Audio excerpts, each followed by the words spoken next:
Calorosas saudações, sejam bem-vindos a mais um vídeo e hoje temos nada mais, nada menos do que Maria João Avilés. É verdade, sim senhor, acho que é uma estreia aqui no canal, muitos talvez não o conhecerão, mas isto é talvez a maior comparação daquilo que é o discurso do PSD de hoje em dia. Há uma crítica, mas não faz assim tanto sentido relativamente à realidade em questão. Portanto, já agora, antes de vermos o vídeo, metam like no vídeo, não é? Metam like no vídeo e subscrevam o canal caso ainda não o tenham feito. Agradeço imenso. Vamos para o vídeo e ver estas declarações. Vamos ver. Um caso, agora até o Presidente da República, sem cuidarem, que é preciso uma análise mais fundamentada, argumentos, etc. Há muita gente que estará a pensar, o melhor é votar no Chega, que está por cima disto tudo e que denuncia isto tudo. Eu gostava de lembrar que o Chega não trouxe nenhuma ideia até hoje ao palco político português. Gostava de lembrar que traz protestos, mas isso qualquer pessoa na rua faz um protesto. Se eu lhe puser um microfone, fica igual ao Dr. André Ventura, talvez com menos brilho, porque ele é uma pessoa que exprime bem, que se encena a ele muito bem. Só para começar aqui, eu acho que isto é talvez, é que uma coisa é nós não gostarmos do Chega. A crítica poderia fazer sentido se a Maria João Avilés chegasse aqui e dissesse eu não gosto do Chega, porque as propostas do Chega aplicam determinado tipo de coisas que a nível económico eu não acredito, que a nível social eu não acho que sejam estruturalmente benéficos para o país, mas não. A Maria João Avilés decidiu aparecer aqui e dizer que o Chega não é válido porque não tem uma única ideia e não apresenta propostas. Ora, isto poderia ser verdade se o Chega não apresentasse propostas. O problema é que, concordando com elas, discordando delas, o Chega foi o partido que nesta última legislatura, neste último ano e meio, mais ou menos, apresentou mais propostas a nível parlamentar. Eu creio que em termos de alteração do Orçamento de Estado foram à volta de 500. Portanto, dizer que o Chega não apresenta ideias quando foi o partido que mais propostas de alteração apresentou no Parlamento, não só é errado, como não faz absolutamente sentido nenhum e talvez seja das piores críticas que se possa fazer ao partido. Poderia-se fazer uma crítica de índole económica, de índole social, seja o que for. Agora, de uma índole de falta de apresentação de propostas relativamente ao que existe, é talvez o pior argumento que se possa utilizar. E logo aqui a credibilidade do mesmo, do argumento em questão da Maria João Avilés, cai por terra, não é? Isto não é tirar de mérito à Maria João Avilés. Isto é mesmo tirar de mérito, ou neste caso colocar de mérito, ao argumento da Maria João Avilés, que não, no caso não faz sentido. Agora, eu gostava só de fazer uma pergunta ao Chega. Como? E tem muito faro, muita intuição. Tem muito faro, tem. Eu não, só aqui outra coisa que é, reparem, os adjetivos que utilizam para o André Ventura normalmente são coisas boas, mas, como é o André Ventura, está a ser utilizado como uma adjetivação pejorativa. Dizem, inicialmente, a Maria João Avilés, ele é muito bem encenado. Bom, ser bem encenado e ter uma boa apresentação normalmente é um elogio, não é uma coisa boa, mas como é o André Ventura é uma coisa má. E depois, o José Manuel Fernandes aparece a dizer, bom, e tem muito faro, como se fosse, o gajo sabe ver as oportunidades em termos do espaço mediático, como se isso fosse uma coisa má, não é? Como se isso fosse uma coisa má. Tomara que mais políticos a tivessem, não é? Para o bem e para o mal, não é? Mas vamos assumir que todos o tivessem, porque ao menos haveria sempre um lado bom, que no caso às vezes nem isso. Portanto, não compreendo, mais uma vez, perde-se completamente a racionalidade, porque a questão emocional passa por cima de qualquer tipo de raciocínio comparativamente à pessoa em questão, independentemente de ser o André Ventura ou qualquer outra. Não sei... Quer dizer, para que lhe servirá, não é para que lhe serve agora. Agora é fácil me dizer, não gostam, venham cá, que estão aqui, a gente acolhe-os, nós também não gostamos. Ótimo. Eu queria saber o que é que o Dr. André Ventura faz, se tiver 16% dos votos, como se diz, com que sustentabilidade e verosimilhança política forma um governo se não nos deu absolutamente nada, dado 2 ou 3 ideias gerais, onde é que vai buscar as pessoas... Mais uma vez isto não é verdade. Portanto, a Maria João Avilés começou por dizer que não dava ideias nenhumas, agora já dá 2 ou 3 ideias gerais, enfim, portanto, as coisas começam a compor-se à medida que o argumento avança. E a questão é, o que é que ele faz com 16 ou 17% dos votos? Não percebo qual é que é a questão, não é? Faz aquilo que o eleitorado achar que é expectável que ele próprio faça, não é? Portanto, no caso, se o PSD, na minha intuição, não é? Se o PSD apresentar um orçamento compatível com aquilo que são os ideais do Partido Chega, aprova-o. Se não, chumba-o. Porque para o eleitorado do Chega, para os descontentes, verdade seja dita que olhar para o PSD ou para o PS é exatamente a mesma coisa. Portanto, ninguém vai ficar dramatizado se o Chega ou o André Ventura chumbarem um orçamento do PSD, porque à luz dos olhos do eleitorado do Chega, PS e PSD são praticamente a mesma coisa. Eu volto a dizer, o PSD neste momento é uma espécie de toranja. Laranja por fora, vermelho por dentro. A única coisa em que a Maria João Avilés tem razão aqui é que, creio que ela diz mais ou menos: bom, eu quero perceber o que é que ele vai fazer no governo e etc, porque a dificuldade é maior, porque estar na oposição é mais fácil do que governar. E aí, efetivamente, tem razão. Estar na oposição, criticar, é sempre muito mais fácil do que apresentar soluções e alternativas. Agora, tudo o resto faz zero sentido. Preparadas, formadas, com conhecimentos políticos para se sentarem num Parlamento, para irem para o governo como ele tanto deseja e ambiciona, é preciso ver o que é que faz o Chega a ele próprio com 16% dos votos. As pessoas têm que ter muito cuidado e muita lucidez e muita serenidade, em vez de se mandarem de repente para os braços de um truculento cheio de talento como é o André Ventura, mas que depois, quer dizer, apagam-se as luzes da televisão ou do Parlamento e quê? Fica um político que quê? Eu, apesar de tudo, sei o que é que os outros, ou o que é que posso esperar de uns e de outros. Do André Ventura não sei de facto o que é que se pode esperar e acho muito perigoso porem-lhe 16% dos votos na mão.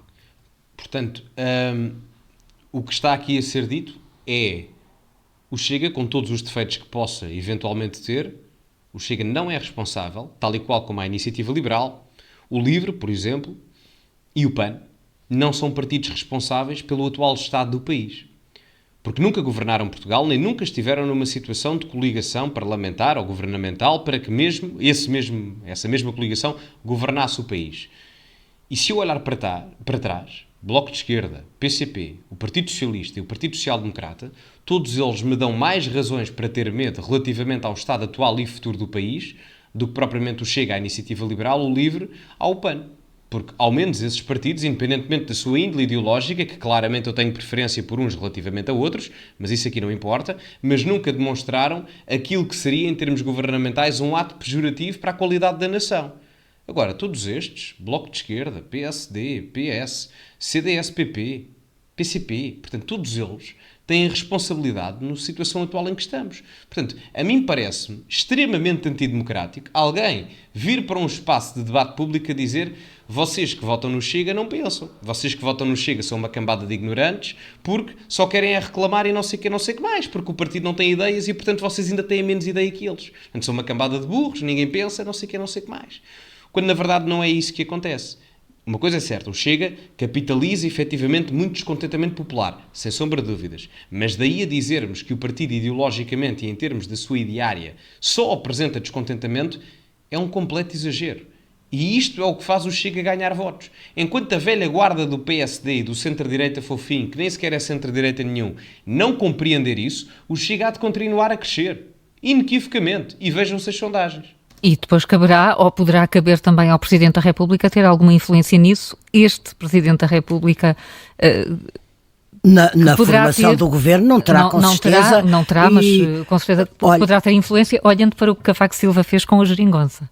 Exatamente, por exemplo. Com as exigências que impôs. O Marcelo nunca vai chumbar uma geringonça de direita, se lhe quiserem chamar assim, que o Chega esteja no governo. Ele já o próprio disse, e nem faria sentido se essa fosse a vontade dos portugueses e do entendimento partidocrático em Portugal. Portanto, nem sequer faria sentido na questão da separação de poderes. Acordos escritos, e que fez muito bem o Sr. Professor Cavaco Silva.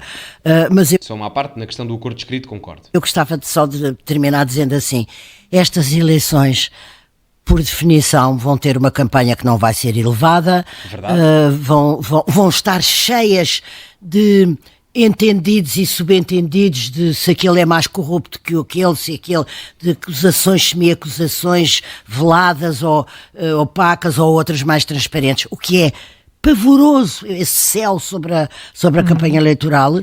Lamento imenso, mas não é. Peço imensa desculpa, mas não consigo perceber porque é que isso é pavoroso. A partir do momento em que o Primeiro-Ministro se demite por ser suspeito num caso de corrupção, porque é que isso é pavoroso? O braço direito do Luís Montenegro no Parlamento também deu à soleta e perdeu confiança política por questões de corrupção. Portanto, obviamente que isso vai ser utilizado em termos de campanha eleitoral. Porque se um partido tem uma índole de corrupção muito superior comparativamente a todos os outros, à esquerda ou à direita, claro que isso vai ser usado. E bem, Porque no final do dia, a corrupção é a usurpação do dinheiro público em prol de interesse privado do ator político. E isso constitui um crime. Portanto, é bom que se faça propaganda política a partir daí, independentemente de todos os partidos da sua índole ideológica. Espero bem que sim, não é? Portanto, não é só por ser o PS ou o PSD ou o Chega que eu vou beneficiar. Um corrupto é um corrupto, independentemente da sua cor política. Portanto, não compreendo mesmo o fundamento deste argumento. Zero, bola.